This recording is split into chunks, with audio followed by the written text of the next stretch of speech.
No luck yet finding a girl with a nice singing voice willing to come out here and perform for Farah. Too dangerous, they all whine. Which, I wonder, the war or Farah? Off to strafe a well-protected communications route outside Strasbourg. We're told the roadside is infested with machine gun nests.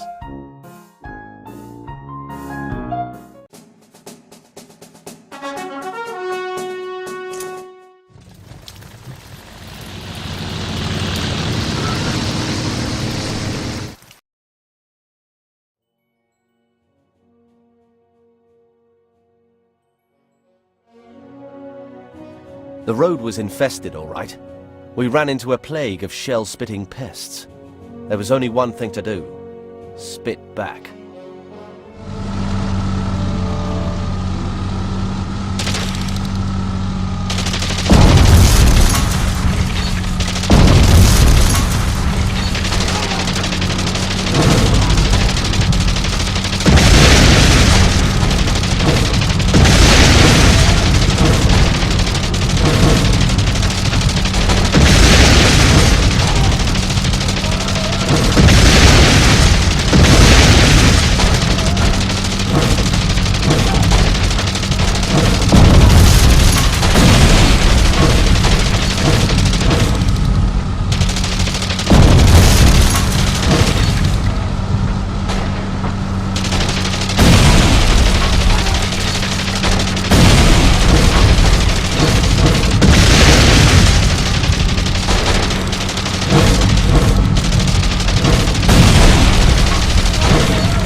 Today is Colonel Farah's birthday.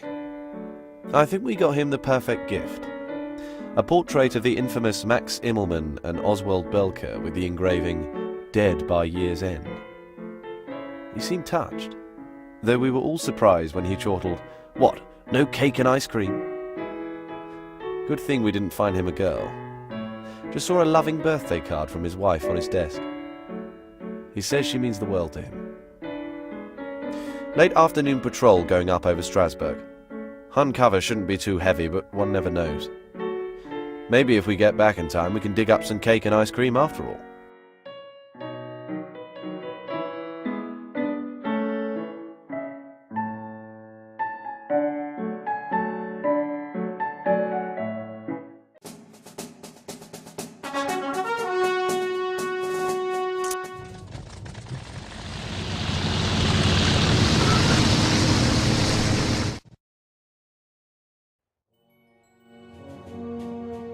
After a half hour of empty skies, my partner and I came upon a low-flying Fokker sniffing around for a scrap.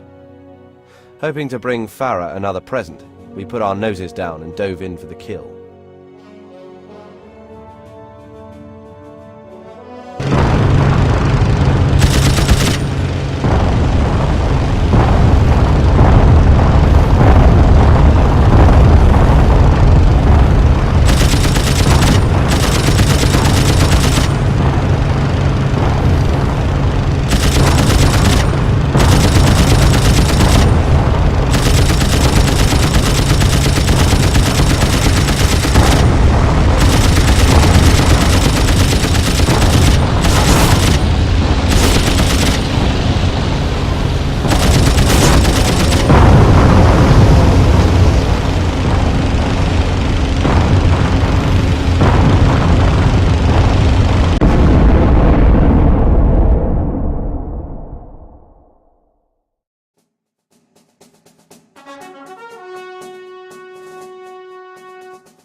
Farah has been in a decent mood the last few days.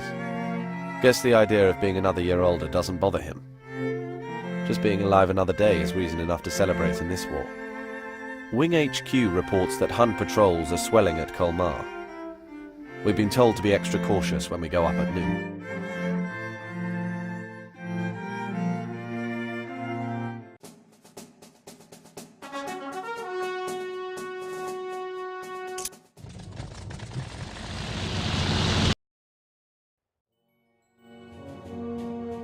No problem here. 2 of us, 2 of them, and nothing but clear sailing in between. It was time to mess up this sunny sky with a little Fokker tail exhaust. Thick, dark, and burning.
Everyone is talking about a great naval battle near a place called Jutland. Ship losses on both sides were enormously heavy. Hope we got some of those damn U-boats. Going after a couple of balloons this afternoon just east of our own aerodrome. Farah spotted them over Malouz this morning and he hates being snooped upon.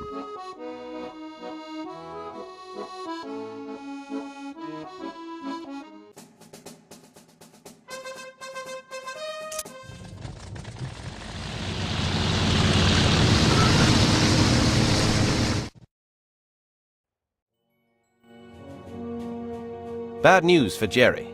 With no opposing fighters to check our approach, my partner and I were free to rupture the balloons and win the Make Farah Merry sweepstakes.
Finally received our first load of bombs last night and we're wasting no time in using them. Our first bombing mission is scheduled immediately after breakfast, the target being a fixed command post on the outskirts of Verdun.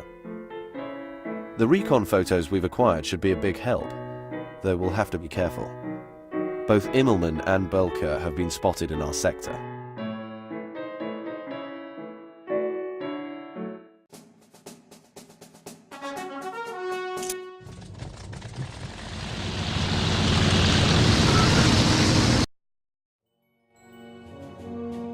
Bombing wouldn't be as easy as we planned.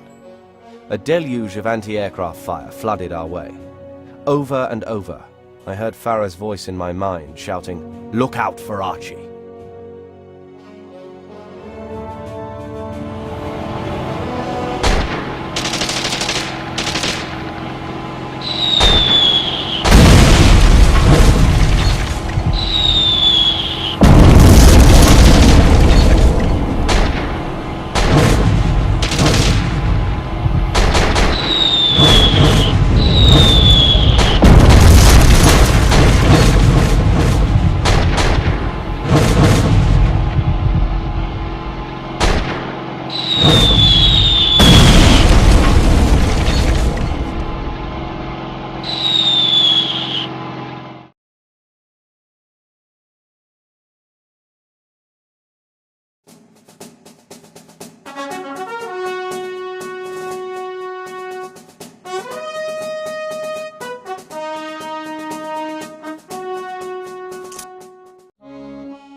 Farah has me and another chap escorting one of our bombers this afternoon to the German rear.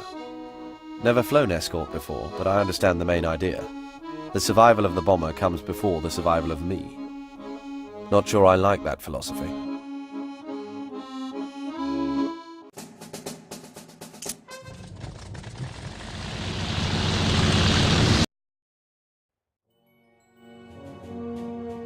My partner and I took off smoothly and joined formation with our bomber.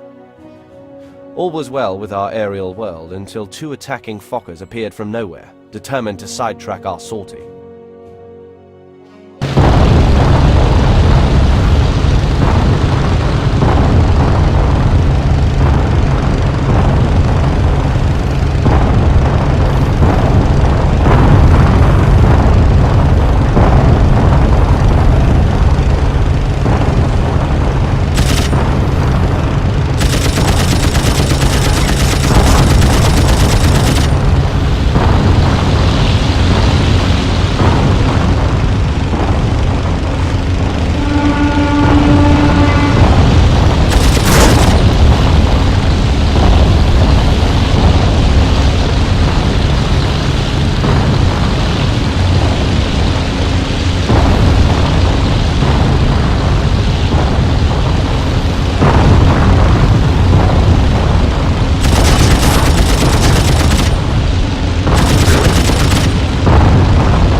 No shortage of bad news.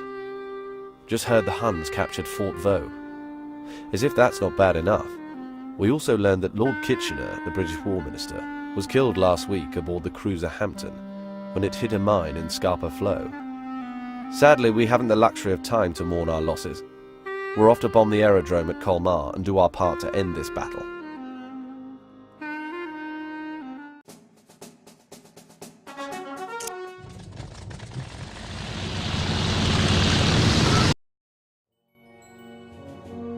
A bombing we would go. In honor of Lord Kitchener, the Colmar landing fields were about to be pounded into rubble.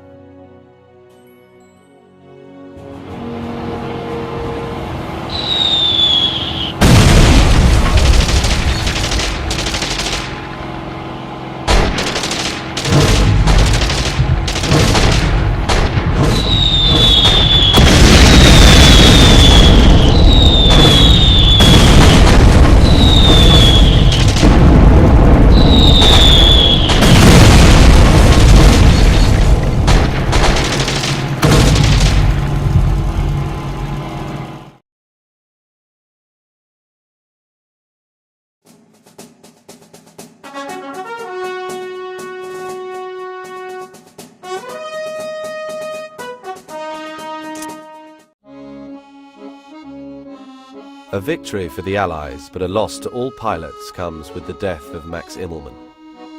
Valiant to the end, the Eagle of Lille was shot down yesterday. That is, the RFC claims he was shot down. The Germans report that his sink gear failed and he shot off his own propeller. No matter to me. He was a model for us all, a great man who died flying for his country. It is in his honor that we'll fly today's late patrol.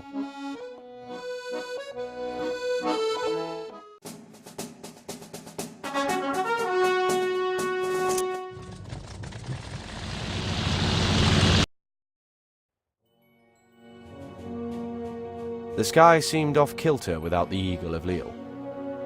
The three of us saw only cloud cover as we searched for an opponent who might fly in the name of Immelmann.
I was actually glad to get out of bed this morning.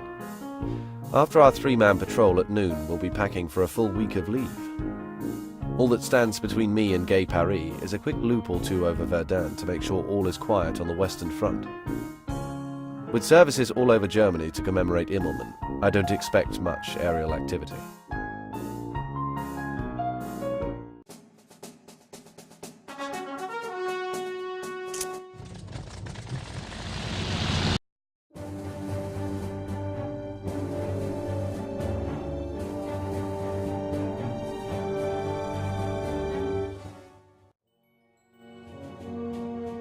It seemed unfitting that we should find but a single foe below us.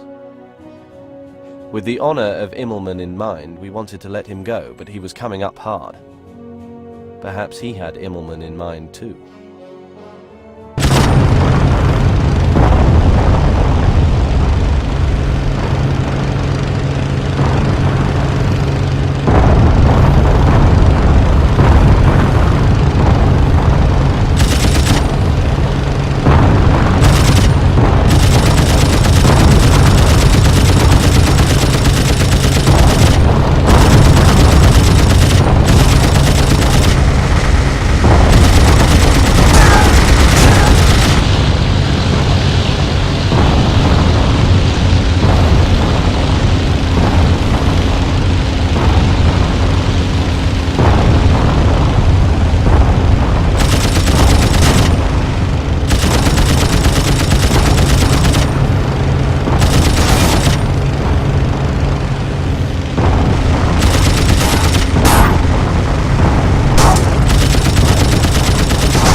Back from leave, and what a leave it was.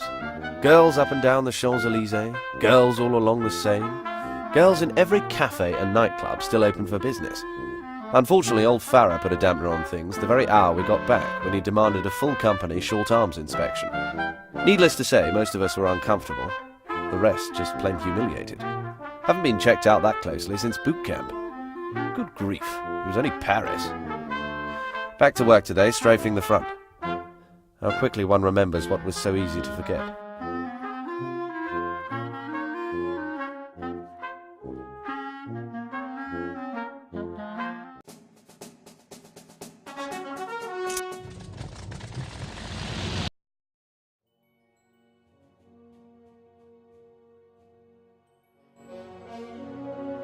Same old Verdun.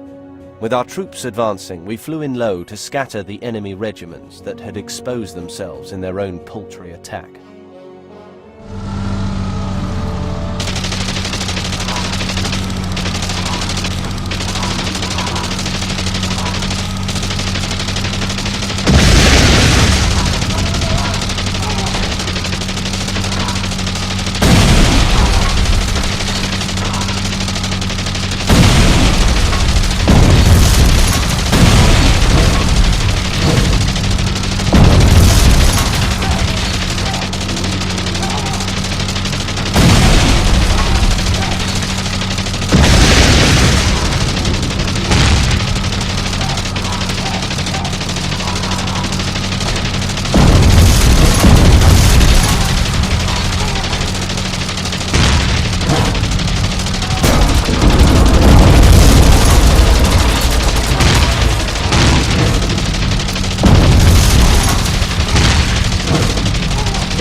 Patrolling Verdun this morning.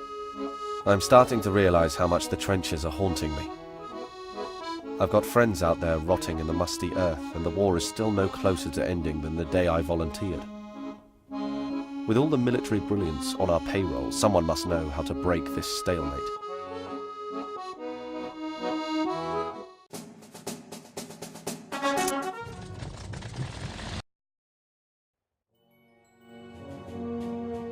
Maybe we weren't the only flying fools. With plenty of fuel to burn, my sortie of four spotted two Fokkers challenging us dead ahead. Fritz hadn't just become cocky, he'd become a Dummkopf.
Found something interesting in a French newspaper, though I hardly know enough French to sing around of Frère Jacques.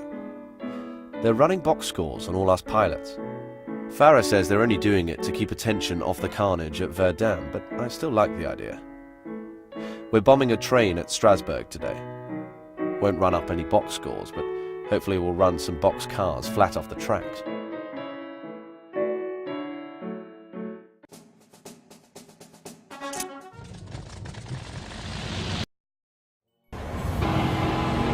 With an off-key chorus of Frère Jacques stuck in my head, I began dodging Archie as I approached the rumbling tracks. Humming along.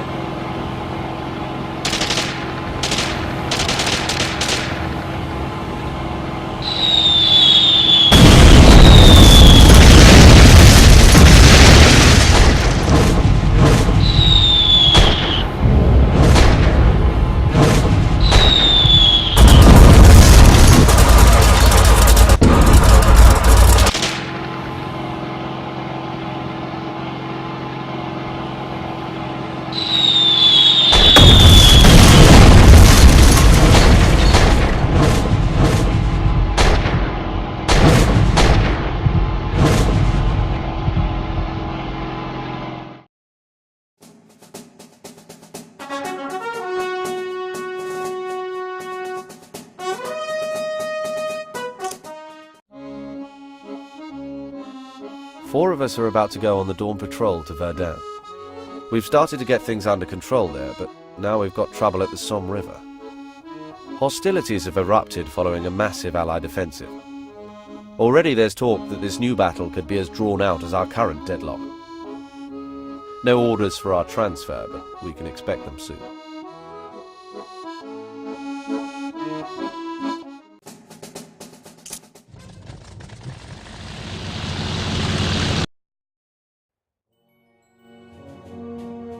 With 3 Eindeckers in front of us, I thought not of the Somme, but of seeing my name in the newspapers.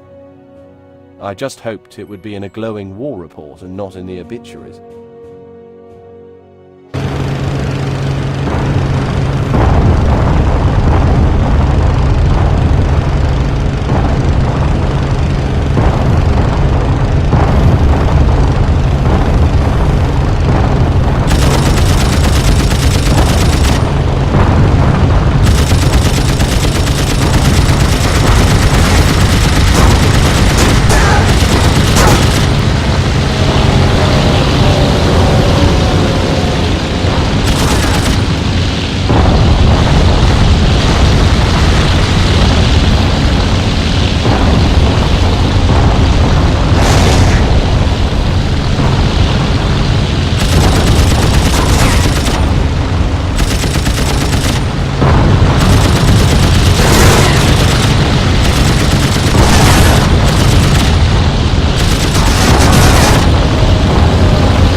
The French are celebrating Bastille Day and the champagne is flowing, though we'll soon be taking a break from the festivities to bomb the Sarrebourg aerodrome. Georges Guinemer, whom reporters have made the toast of Paris, is supposed to give a speech here tonight. I hope when I get home I'm half as popular as he is. Bet he never has trouble getting the girls to take notice.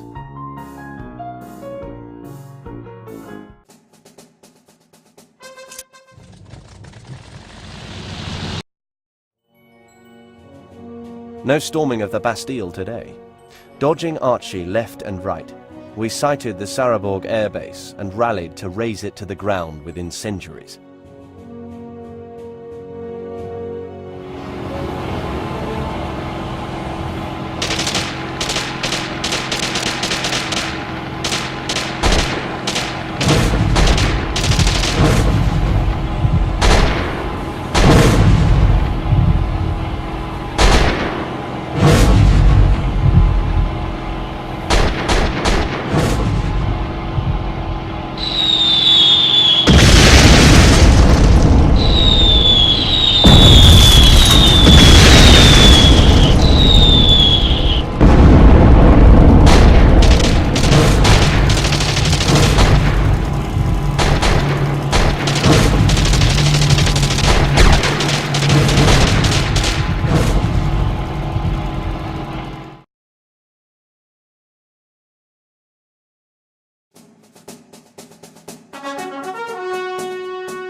It's late afternoon as I write this, and we still have one patrol to go.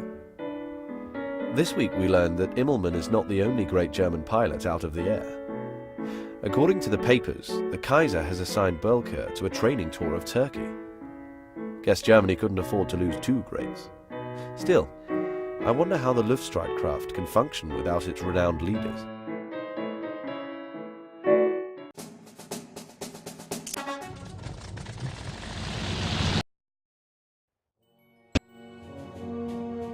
Coming out of the clouds with our engines at idle, my partner and I had the clear advantage as we snuck up on two monos.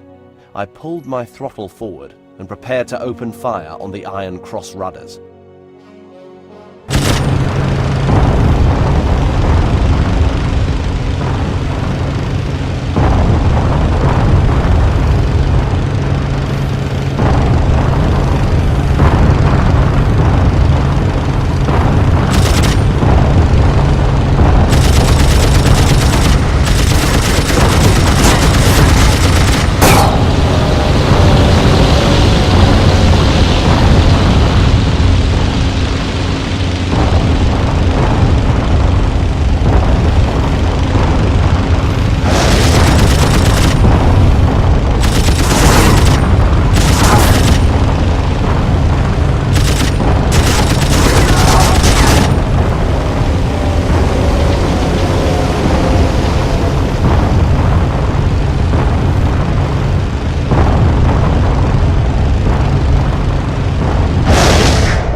I'm glad the weather is improving. Spring has at last turned into summer, so we don't have to worry about the cold for a while. What we do have to worry about is the Somme offensive, which from all I can tell isn't going too smoothly. We also have to worry about the incessant enemy supply trains.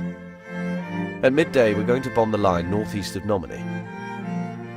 So much for the blooming trees.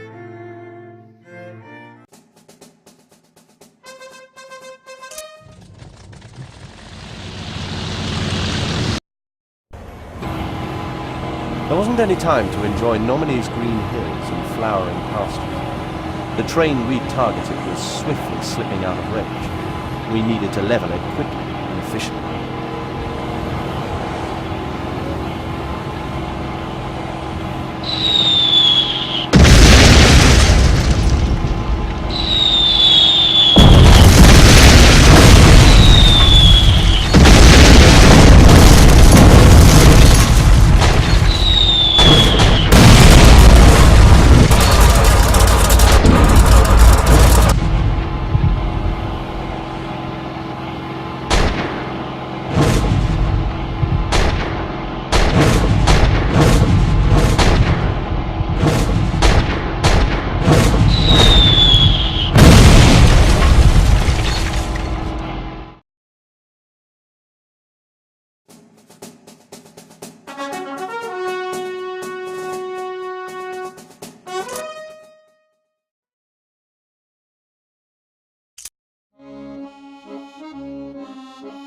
The Battle of the Somme is becoming more heated. British and French troops are now advancing between Delville Wood and the river. I can't imagine it'll be long before we're called up. Later today, two of us are escorting a bomber deep into enemy territory near Beach. We're not to return until the bomber has an unobstructed route. Could be rough.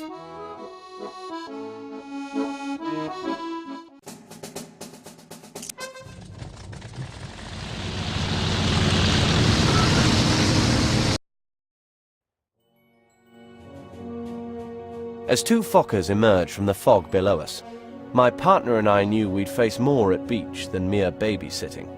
The enemy didn't just want our ward, they wanted us in their trophy case.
The geniuses at HQ sent us a beauty for today. We're supposed to strafe a munitions train near Metz. Bombs are in short supply, so we'll have to do it with bullets. Great. They run out of bombs, but want a bombing mission, so they send us anyway. Guess it's pretty easy to strafe a train from behind a desk. Pencil pushers really get on my nerves.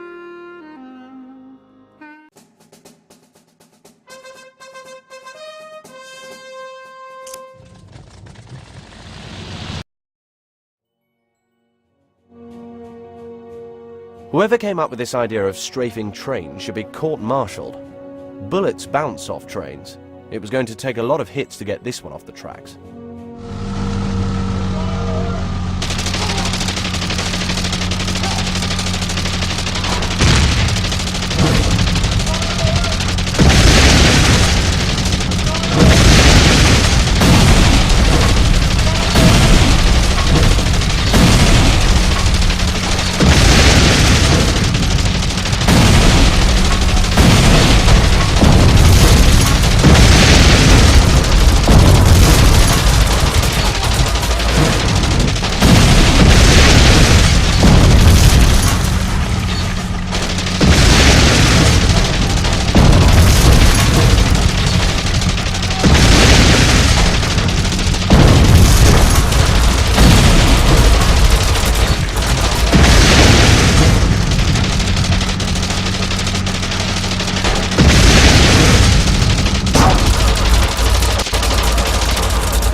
Didn't mean to sound bitter in yesterday's entry. Guess I was a bit tired. Even more tired than usual. Hardly slept at all last night. Thinking a lot about home. Wishing I were behind the wheel of Dad's Model T instead of going up daily in these death crates. Anyway, our new bombs arrived thanks to General Trenchard, and we have orders to make use of them on the Metz aerodrome.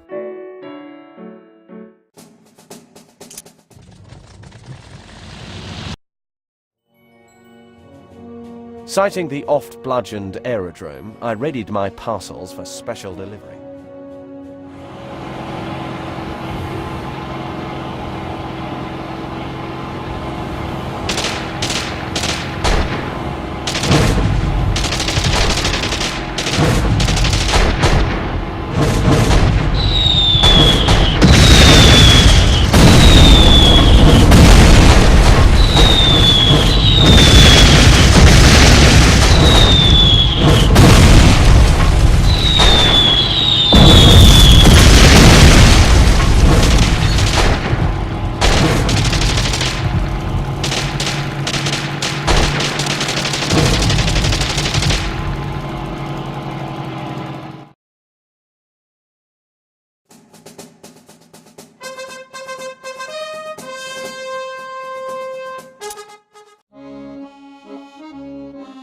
The skies have been almost silent.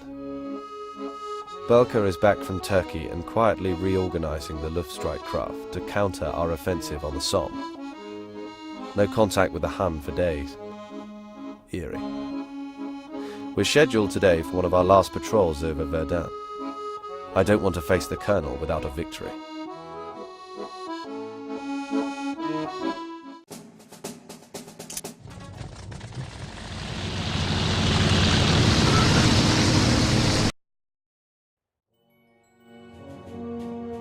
As we approached the war-torn fortress city, we were saddened to see our battered men still dug into their positions.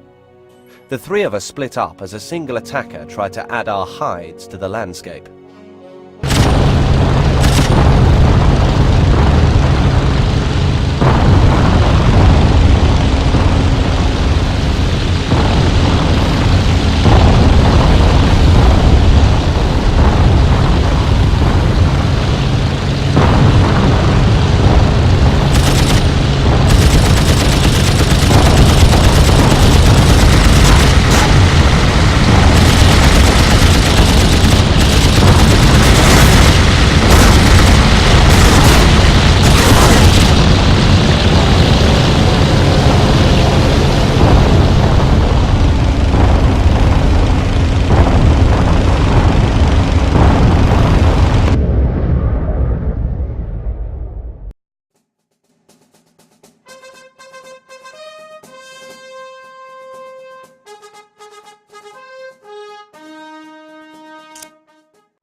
Farah has been preoccupied, and I'm sure there's something weighing on his mind.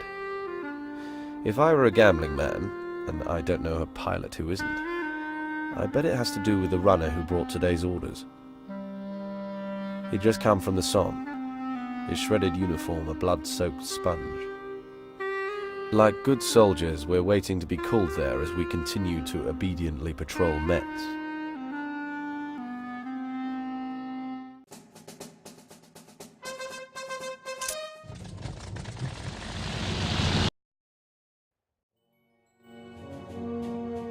The sole Fokker in front of us wasn't much of a reason for being here. Since there was 4 of us and 1 of him, we were obliged not to fire. Yet I had a funny feeling he wasn't alone.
Farah is chewing through a lot of cigars these days.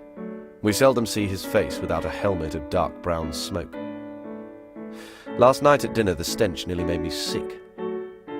According to our latest orders, there's an old stone bridge at Metz that the Germans have heavily barricaded as a crossing point for supplies to the front. This morning, we're off to bomb it.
Farah is chewing through a lot of cigars these days. We seldom see his...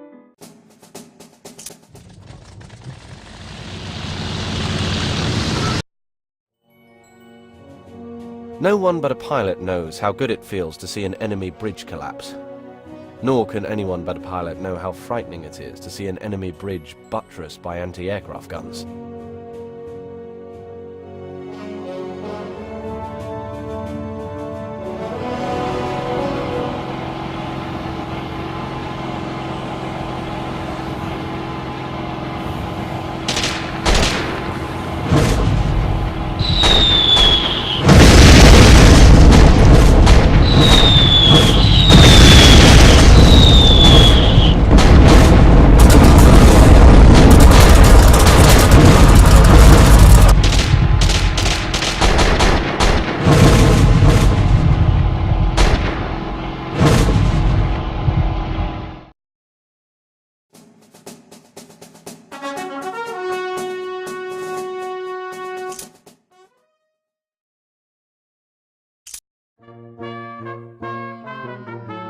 This morning's mission to bomb the train station at Sarahberg will mark our final foray in this sector. Farah has given the word that we're packing it in and heading to the Somme, to a new aerodrome near the town of Amiens. Will I miss our tidy little bastion here at Luxeuil? No more than a fox misses his den after it's been ravaged by hounds. Au revoir, Verdun.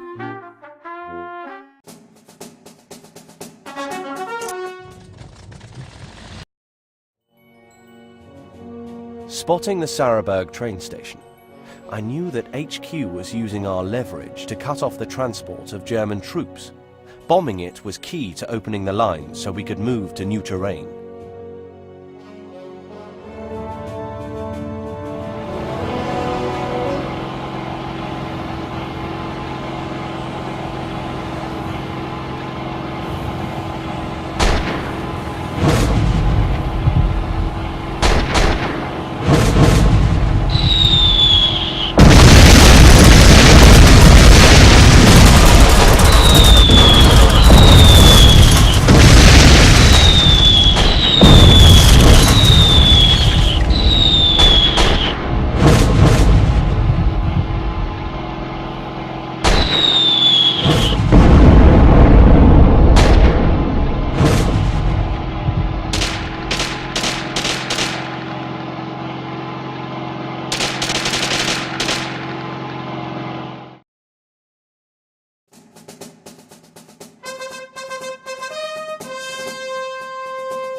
Christ.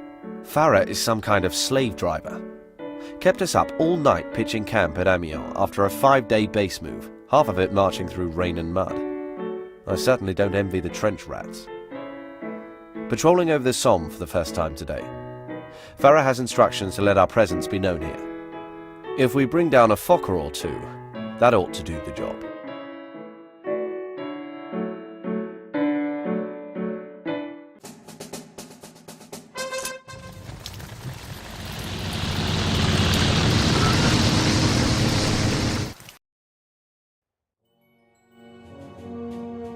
Outnumbered by one, we spotted a recently commissioned Albatross along with a trio of Eindeckers.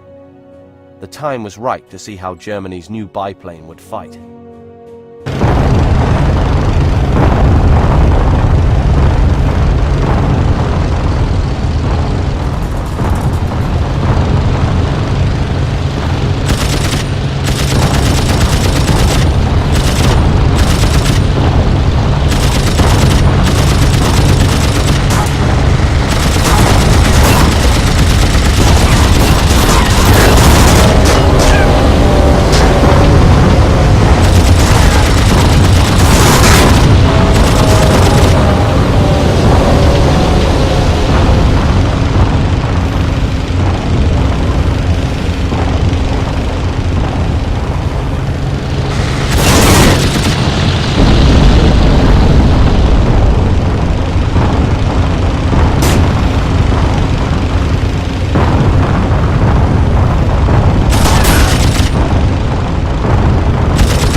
Big headlines in the newspaper.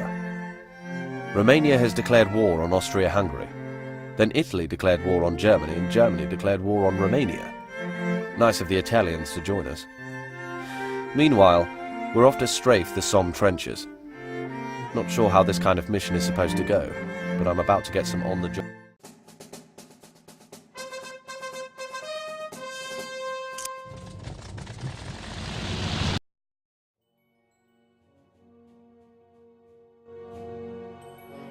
Flying low on the horizon, I got my first good look at the putrid trenches from above.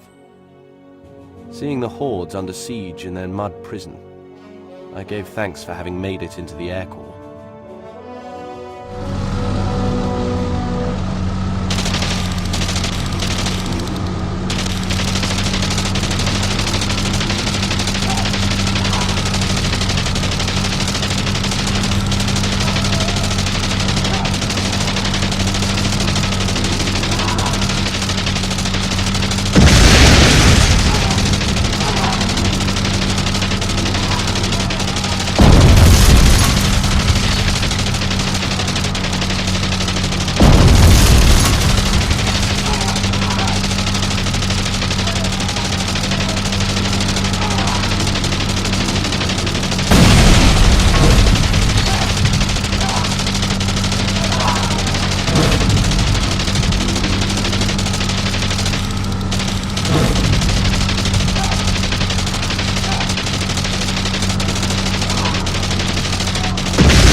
Got my first letter from home today. The post certainly takes its time. Mother says she hopes I'll be home for Christmas. While that's still a long way off, I have serious doubts. Maybe Christmas 1917. Our nosy neighbours across the line are now keeping a steady stream of balloons looking over the Somme from St. Quentin. I'm going to make sure they come down ahead of schedule.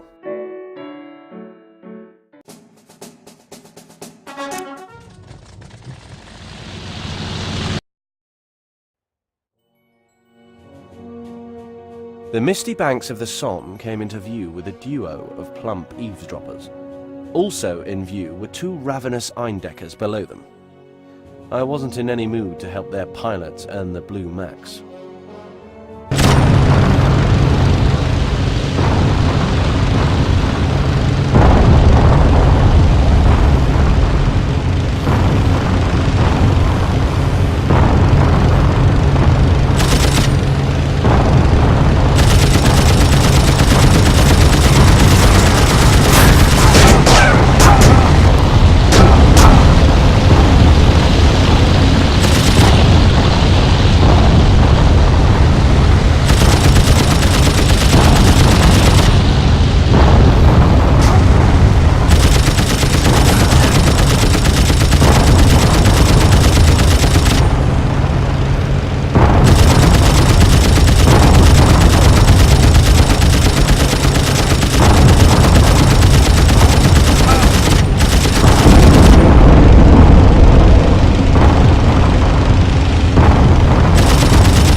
Wing HQ advises us to prepare for a long stay in Amiens. The trenches are being fortified and it's starting to look like another Verdun. Trench warfare is a damn stupid way to fight a war, if you ask me. I'm patrolling the Somme today with one of the other chaps. Bosch patrols have increased in response to our river raids. There are no more easy days.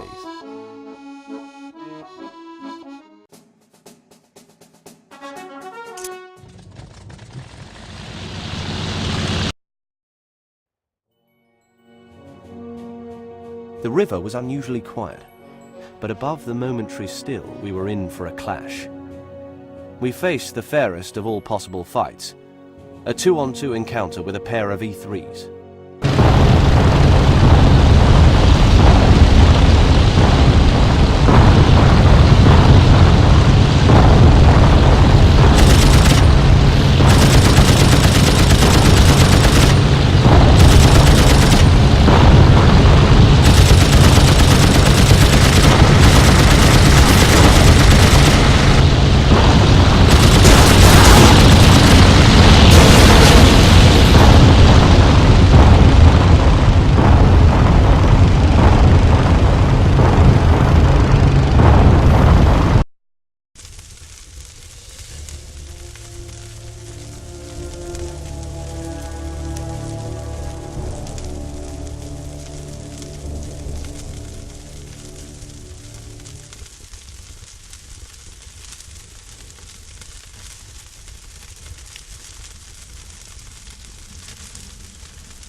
Big headlines in the newspaper.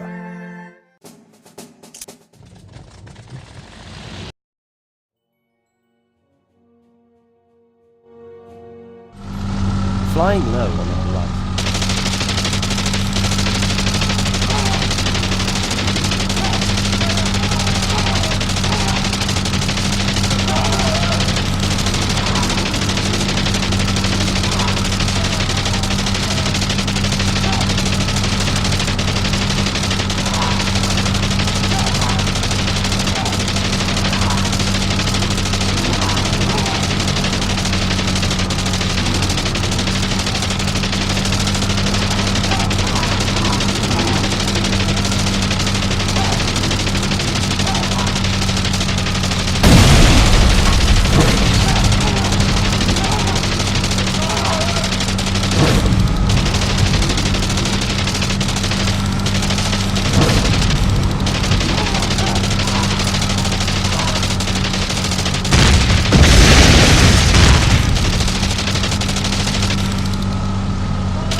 Got my first letter from home today.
Wing HQ advises us to prepare.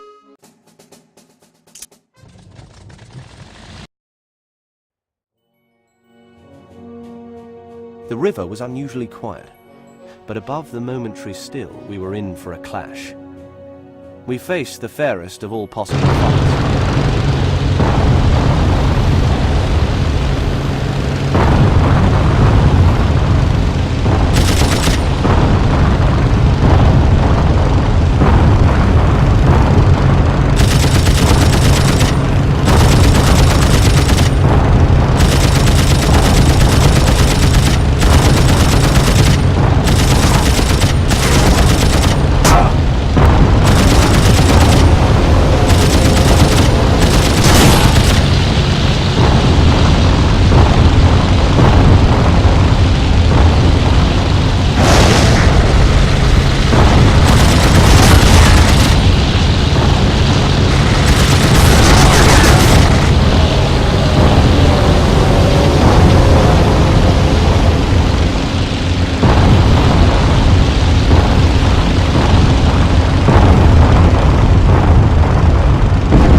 Been thinking a lot about my family. Hoped I was over my loneliness, but I suppose it never goes away. But if I can still feel homesick, then at least it means I can feel something. Farah says to stop whinging and start thinking about protection. His informant reports a 1430 strike at Arras, and 2 of us are being dispatched as a welcome wagon.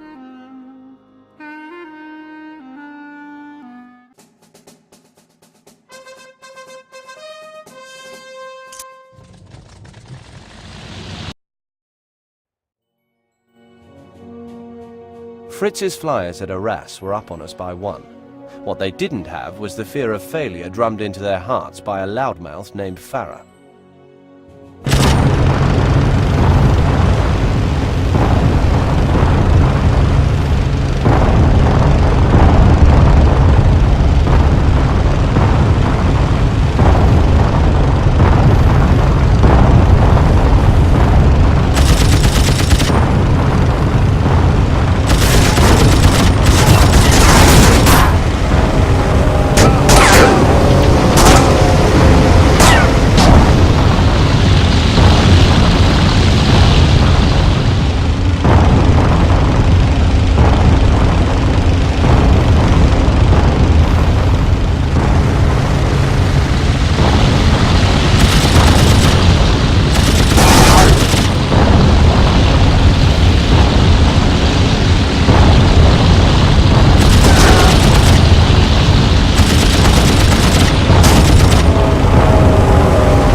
No matter what we do, it doesn't please that fool Farah.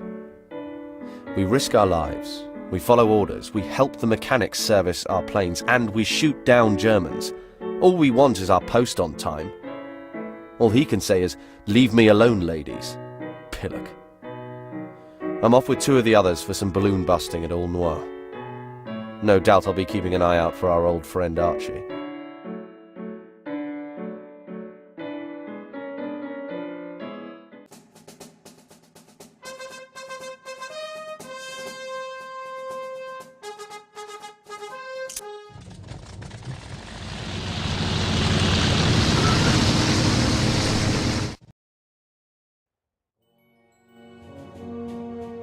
Few things in the wild make balloon hunters happier than what we found at All Noir.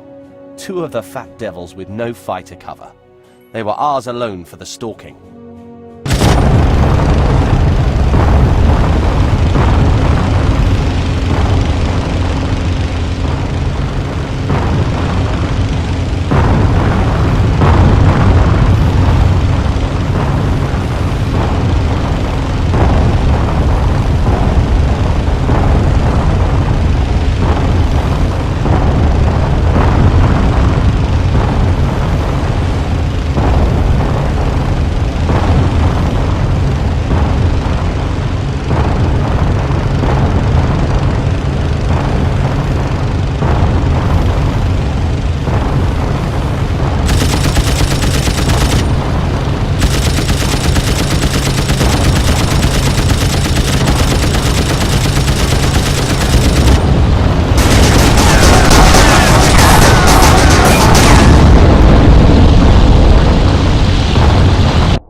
I understand we're now using these monstrous vehicles called tanks. Not very reliable, I hear, and certainly not enough of a weapon to bring victory on the Somme. I wouldn't want to be in one. They look like death traps. They can't be doing too well, or HQ would be sending them to overrun the Cambrai aerodrome instead of sending us to bomb it.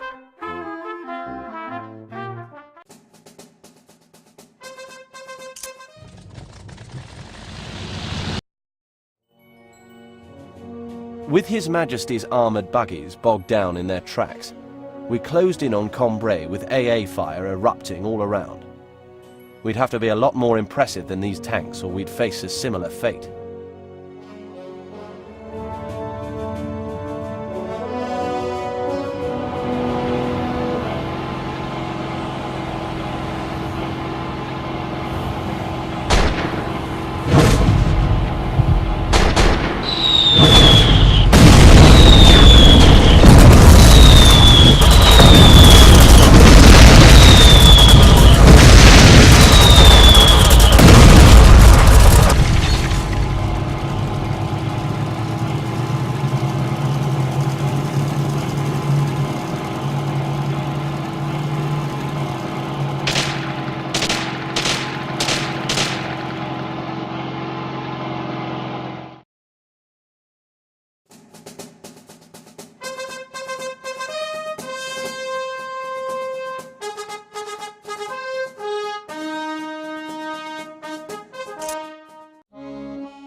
Some of the men presented Farah with a petition complaining about the delays with the post.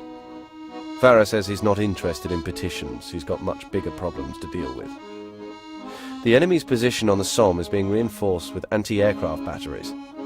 Farah wants us to strafe the work crews and have them running for the hills by dusk. If we raise any Archie, that'll be the icing on the cake.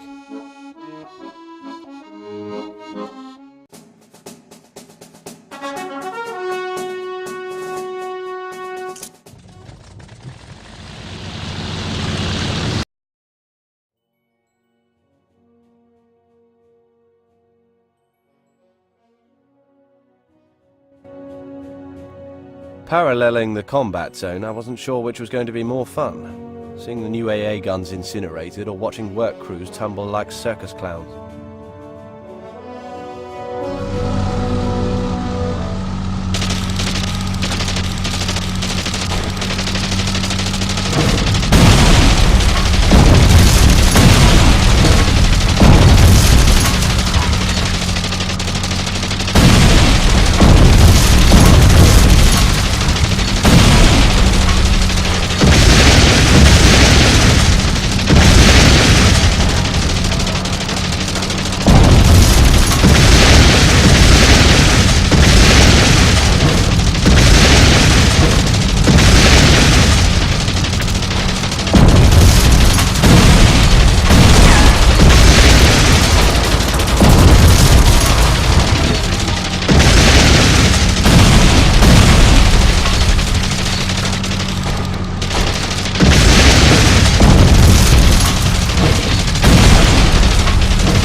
We have a new member in the camp, a chaplain. Holy Joe, we call him. Some of us have been wondering what a chaplain is doing at an aerodrome, but the first thing he did was straighten out our post situation with just one wire to HQ. Any man of the cloth who can work miracles like that has my backing. Stoic as always, Farah is letting the whole thing blow over and sending 4 of us to escort a bomber to Hirson.